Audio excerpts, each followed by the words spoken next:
guys, let's do a quick one about correct positioning when you're giving way to an oncoming person. If you need to stop because it's their priority, or there's no priority because there's parked cars on both sides and one of you needs to stop, it's very important that you don't look like you've parked, especially because you're a learner.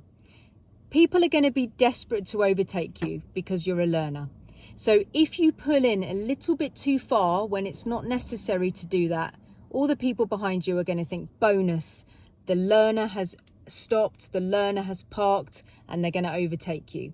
So when you come up to a situation where, let's say, for instance, you've got parked cars on your side of the road and you need to give way to the oncoming person, what you need to do is be around about 2 car lengths before the parked car. Hopefully, that would be great. If you need to be any closer than that, maybe a car length. But if you can give a little bit more space, that would be great because it's really easy to pull away. And then don't be too close to the curb. If you're too close to the curb, even if you've given decent position from the parked car, if you're too close to the curb, everybody's just going to overtake you. And then you're going to have like 50 people or whatever just overtaking you when actually you were supposed to go first. So the setup is really important. Yeah. You need to be not looking like you've parked. The reason why I'm making this video is because on my last lesson, my student was just coming in too much and we just constantly got overtaken today. We got it in the end, at the end of the lesson, much better. And we were in a much more decent out position because we had the space to do it. It didn't affect the oncoming person. And then everybody stayed behind us as we were giving way, which is clearly what we want. Yeah. So I'm going to do a small demonstration of this as I go round. So again, just the 2 things that we need to do.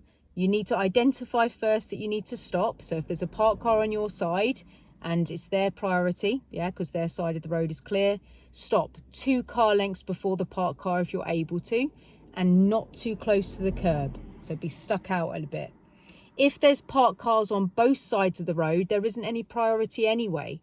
So whoever gets up to the situation first is probably going to be the person who goes through the gap. And I'm not for a minute saying that you need to increase your speed.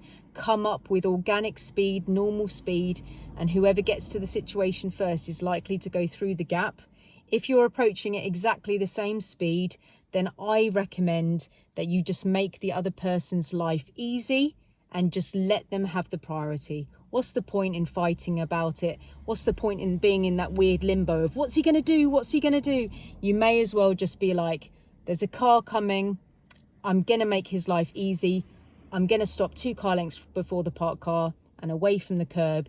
And by making his life easy, you make yours easy. So that's the byproduct.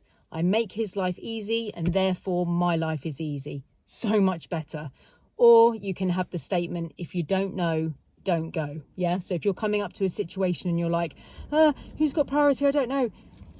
If you go into that kind of panic mode, just be like, do you know what? I'm going to make his life really easy. I'm just going to come to a stop and I'm going to give way. Okay, guys. So I'm going to give you a demonstration of this now, and I really hope it helps you, and I'll see you on the next one. Okay, so you know me, I like to do a drawn version. Okay, so these are the parked cars. That's the car coming towards you. Okay, so if you have to stop for the oncoming person because there isn't enough space, you're going to want to stop about 2 car lengths before the parked car. And the reason why you want to try and give that much space is because then it's really easy to pull out. Now, it can be smaller than that, but I wouldn't really try and give it 2 car lengths if it's possible to do so, because it does just make it beautifully easy to come out.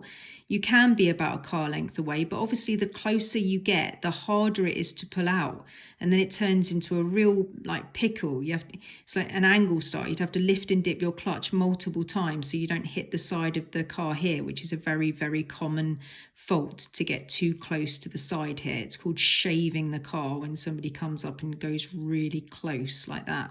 You can fail for that. So make sure that you stop 2 car lengths before. Yeah, if you've got that available space. And this is what we're talking about the most. don't look like you've parked. Make sure that you're stuck out a little bit so you don't look like the parked cars.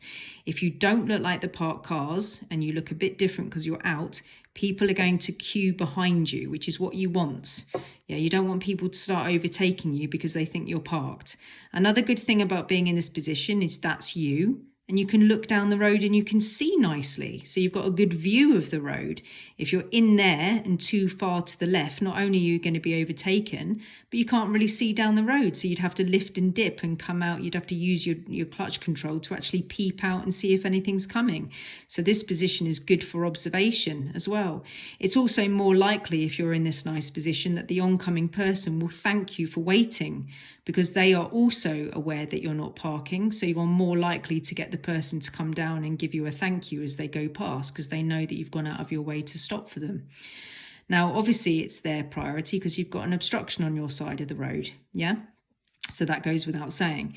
But if there is parked cars over here and they're kind of opposite each other, then there isn't any official priority, but it's whoever gets to the situation first, like I just said a minute ago. Calmly and organically, you arrive, and if you've arrived first, then you calmly go through. If they've arrived first, then you calmly go through. If you're arriving at the same time, I strongly recommend that you just make their life easy, because then it ricochets onto your life and your life becomes easy, and you can just pause, 2 car lengths before and away.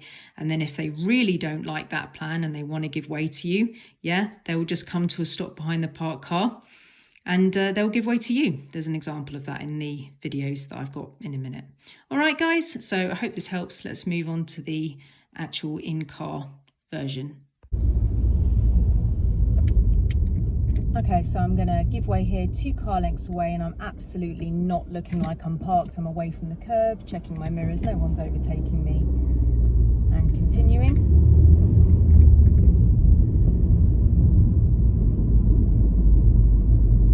So checking my mirrors, slowing down. So I'm checking his behaviour, I'm going to give way, so I do not look like I'm parked. I'm stopping 2 car lengths away from the brown car, no one's overtaking me, checking my mirrors, no one's overtaking, and coming out. So as you can see again, I was not near the curb at all.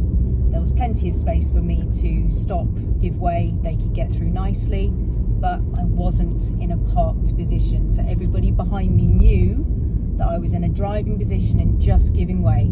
Otherwise, everybody would just overtake me. Okay, so I'm looking really far ahead. I can see a learner. So he's stopped. I'm just checking his behaviour. He's going to give way to me, checking my mirrors. Looking really far ahead for another car.